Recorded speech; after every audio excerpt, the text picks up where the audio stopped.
and welcome to mini episode 268 of Real Life Ghost Stories. And I have two spooky stories for you today, and the last story comes from the 11th of February 2023. And story number 1 comes from Marina. Hawaii is not usually considered a spooky place, but that's only because tourists associate it with palm trees, beaches and vacations. The reality is that a rainforest at night can be extremely spooky. The roaring ocean off lava cliffs in pitch black night can also be terrifying, and that's before you add wind and rain. There are many local stories about ghosts, night marchers, forest spirits, and of course, the Akua, the gods that run this place. Pele, the goddess of lava, Kanaloa, the god of the ocean, Kane, the sun, and many more. Being with these elemental forces, you can definitely feel their mana, their power, their force. Although I heard all the usual spooky stories when I was a kid, I've personally never seen anything that I would consider supernatural. But there was one time I was with a little kid at an evening garden party here on Hawaii, and, well, you know how it goes with little kids and seeing stuff. I was at a friend's birthday party with music and gaiety, and there was a little kid, maybe around 3 years old, who was wandering around looking a bit overwhelmed. So I hung out with her for a little while. We played with sticks, we looked at rocks on the ground, then she said something about the person over there, and pointed into the dark forest just outside the garden lights. Boy howdy, I never wanted to hear a kid say that. I turned around and there were just trees and a stump from a recently cut tree. I told her I didn't see anything. You never know with kids, sometimes they're just playing games. She said there was someone there. I shone my light in the direction she motioned towards, and there was nothing there. I told her again that I didn't see anything and made sure that we were looking in the same direction. I let her use the light and she shone it at the stump. I asked, "The stump?" To be clear, it was really loud at the party and the little kid was very quiet, so we kind of had a hard time communicating. And she said yes. She said something like, "It's lonely" or "It's sad." I guess because it had been cut down? I honestly had no idea, so I asked her should I go over and say hi to it, and she nodded. So I went over and sort of awkwardly stood next to the tree stump. I didn't know what to say, so I said, "That little girl said that you're sad. Would you like a friend for a while?" Not hearing any protest from the stump, I sort of draped my arm around it and gave it a side hug. The little girl was holding the flashlight so that it shone on me and the stump. I was not about to hug a stump in the dark. Anyway, I finished my side hug and looked back at the girl and shrugged. I came back to her and said, "Do you think it feels better now?" But I don't remember what she said. At that point, she really got into playing with my light, so that was the end of the tree spirit discussion. Eventually, I walked her over to her parents and handed her back to them, and that was that. Anyway, I didn't see anything, I didn't feel any creepy vibes, but this kid maybe did, or maybe didn't, maybe it's a game she plays. Or maybe she's just a kid who lives in the forest and understands that the plants and trees are very much filled with a life spirit just like you and I. When they get chopped down, part of them is still there, rooted in the earth. And that part still holds the pain of being cut. As the saying goes, the axe forgets but the tree remembers. Now every time I go past a chopped tree, especially a big one, I think of the pain held in the stump. In the town nearest to me, they recently cut down 2 big, beautiful lychee trees that were in a shopping strip parking lot. Those trees provided a lot of shade and you could relax on the grass under it. Why did they cut them down? Who knows? But when I look at their stumps now, I remember the big, beautiful trees they used to be, and I think of the stump holding the bitterness of the tree. I was just growing here minding my own business. In fact, I dropped free food on you primates and you cut me down. Shame on you, little primates. Shame on you. A friend of mine is local to the island and was showing me some beautiful shoreline land that used to belong to his grandmother and that's now split between multiple relatives. No one lives there full time, although there is a cute, small, old hale that doesn't even have electricity. But it is in a beautiful spot with fruit trees, horse pasture, a well and a wonderful shoreline area where you can fish and even swim. You can hear the ocean from the hale. As my friend was showing me around, I asked him if he ever stayed here overnight, even though there's no electricity, so no lights or refrigerator, and he said, "No, There aren't enough people in this neighbourhood. It's too dark and spooky. There are a lot of things still in the forest here. I asked him, like forest spirits, like the plants and trees, and he said yes. I knew what he meant. There are some old forests there. Even some of the fruit trees were planted over 100 years ago. He said the passion fruit vines go deep into the forest. They were planted a long time ago and have long run wild. I'm sure it does indeed get very dark and very spooky in there. Another time when he was visiting me, I asked him, remember that time you told me how you didn't want to stay at your grandma's place because of the spirits? And he nodded. So I asked, do you think there are many spirits up here around our place, or are there too many people? He looked around, kind of evaluating the place. Yeah, there are too many people here. They left. They probably went further into the forest where there are less people. I was happy to hear this. I live in the forest, but it's quite a way upland from the shoreline. Our area is much more populated than the exact area where his grandma's place is. I've never felt anything supernaturally spooky in our forest, so I was happy to have this confirmation that our area was pretty clear.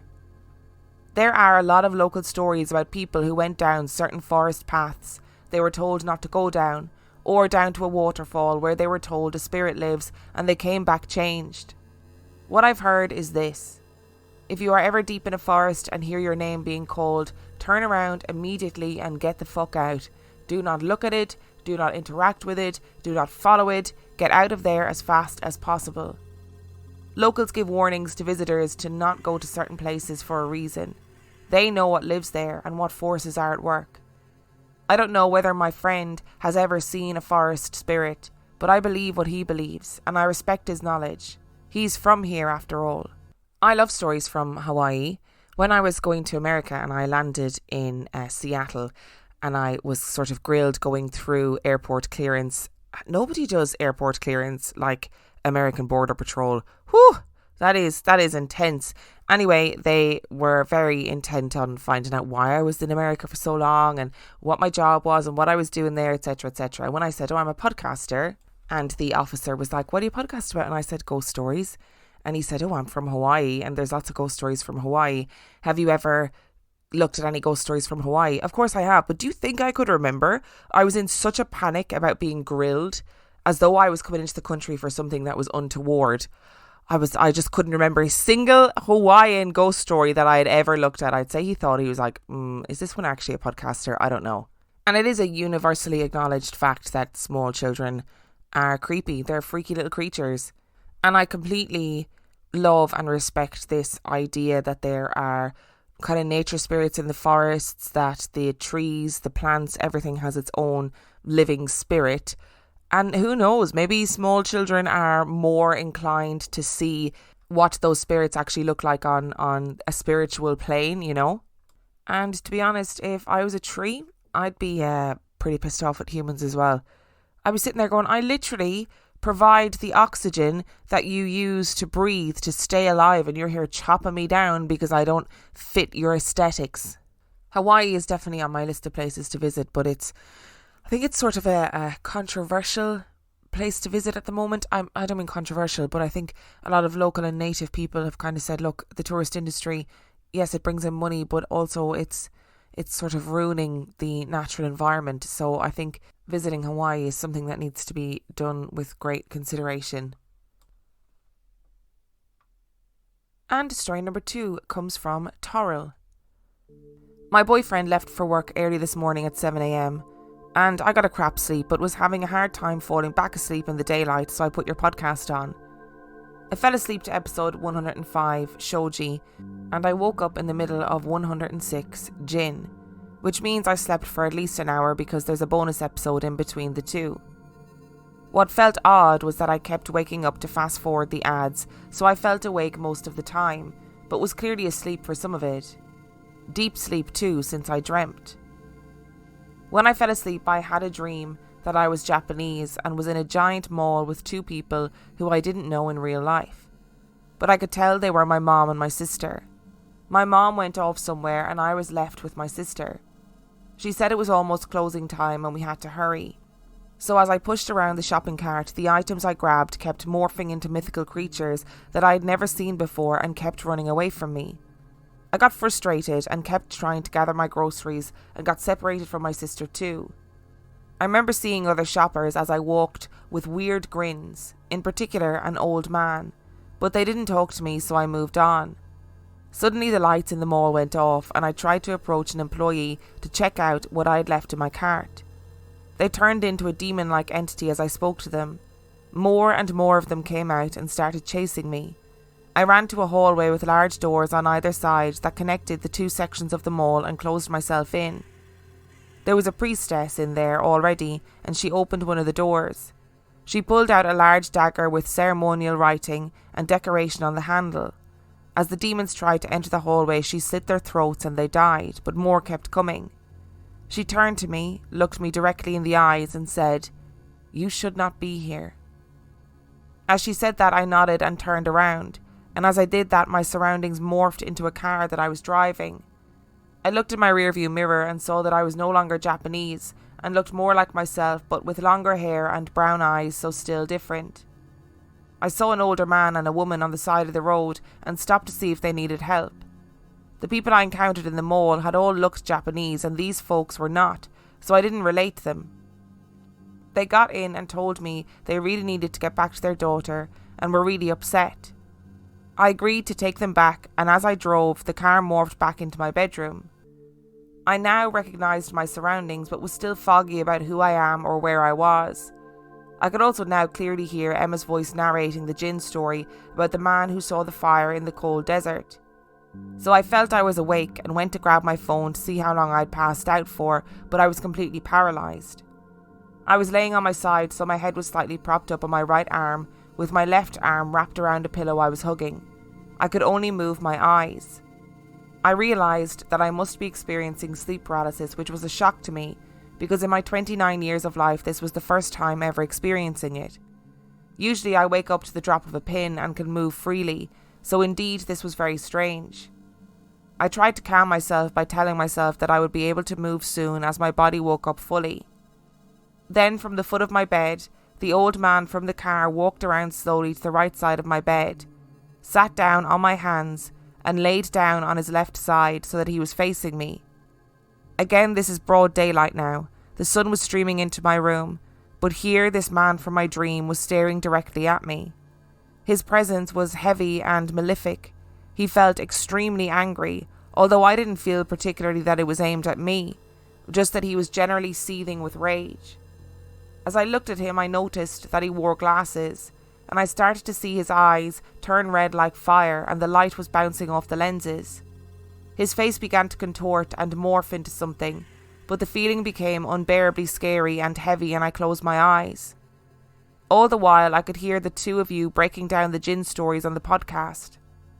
As I'm listening, I started to hear the old man begin to growl this incredibly low, animal-like guttural growl, soft at first, and became louder and louder until it droned out the podcast.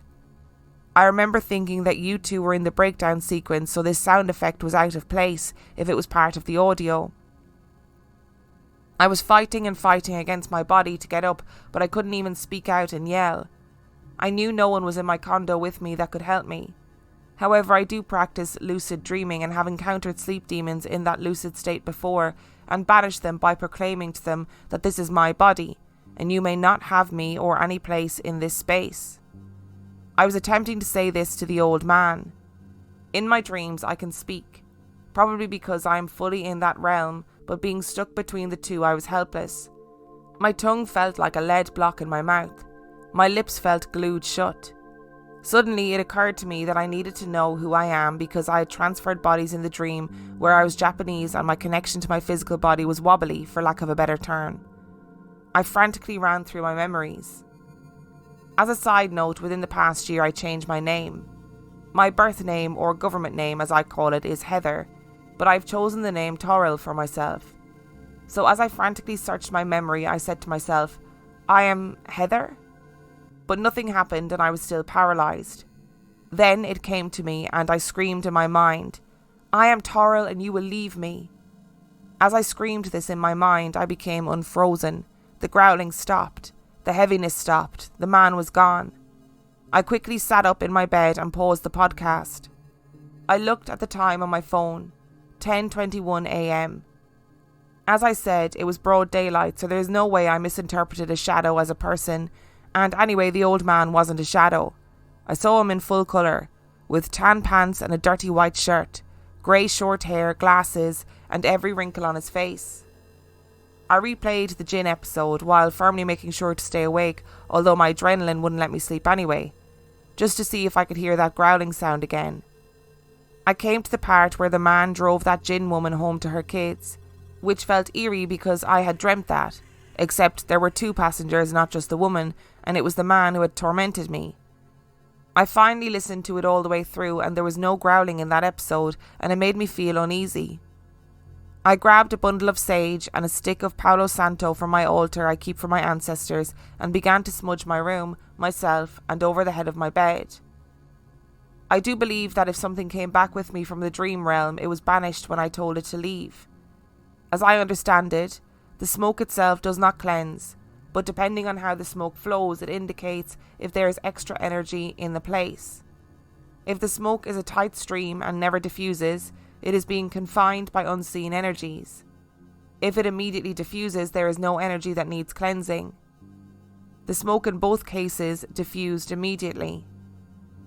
I'm writing this now only an hour after this experience, and I'm still a little confused and bewildered.